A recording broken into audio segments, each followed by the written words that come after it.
Assalamualaikum warahmatullahi wabarakatuh. Selamat bertemu kembali dengan saya Jan Harjanto, guru SMA Negeri Tanjung Kertang, Kabupaten Sumedang. Dalam kesempatan ini, saya akan membuat laporan hasil kegiatan pemecahan permasalahan peserta didik yang jarang mengumpulkan tugas periode Desember 2022.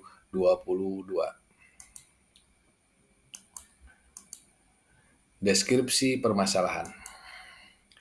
Pada bulan Desember ini, saya melakukan perekapan data nilai harian biologi. Dari hasil rekapan data tersebut, sebanyak 4,7% atau 5 orang peserta didik dari 3 kelas 10 MIPA tidak mengumpulkan tugas, sehingga membingungkan saya sebagai guru dalam mengolah nilai untuk rapot semester 1.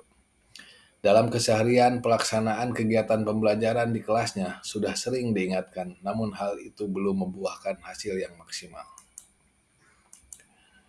Akar permasalahan. Menjelang pelaksanaan penilaian akhir semester, saya mengadakan pertemuan khusus dengan 5 peserta didik tersebut untuk menggali lebih dalam lagi akar masalahnya. Secara umum, mereka lebih senang dengan kegiatan yang menggunakan keterampilan gerakan fisik seperti olahraga daripada kegiatan yang pasif, diam di kelas, dan keadaan yang membosankan menurut mereka. Sebagian yang lain menyenangi berkomunikasi langsung melalui lisan. Hal inilah yang membuat mereka menjadi kurang berminat dalam pembelajaran yang selama ini saya lakukan. Dari wawancara ini dapat ditarik kesimpulan bahwa metode pembelajaran yang saya lakukan tidak sesuai dengan kebutuhan belajarnya, berdasarkan profil atau gaya belajar mereka dan tidak sesuai dengan minat belajarnya. Alternatif solusi. Dalam memenuhi kebutuhan belajar peserta didik, pembelajaran yang baik salah satunya adalah dengan pembelajaran berdiferensiasi. Pembelajaran berdiferensiasi adalah serangkaian keputusan masuk akal yang dibuat oleh guru yang berorientasi kepada kebutuhan peserta didik. Keputusan-keputusan yang dibuat tersebut adalah yang terkait dengan 1. Tujuan pembelajaran yang didefinisikan secara jelas. 2. Merespon kebutuhan belajar peserta didiknya.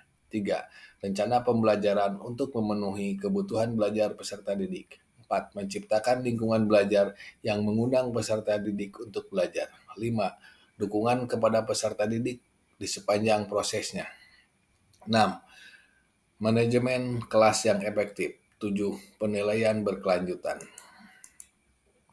Dalam pembelajaran berdiferensiasi, langkah awal adalah mengidentifikasi kebutuhan belajar peserta didik, yakni kesiapan belajar peserta didik, minat peserta didik, dan profil belajar peserta didik. Setelah itu menentukan strategi pembelajaran berdiferensiasi, yakni diferensiasi konten, proses, dan hasil. Kemudian laksanakan pembelajaran berdiferensiasi dan terakhir refleksikan agar lebih baik untuk selanjutnya.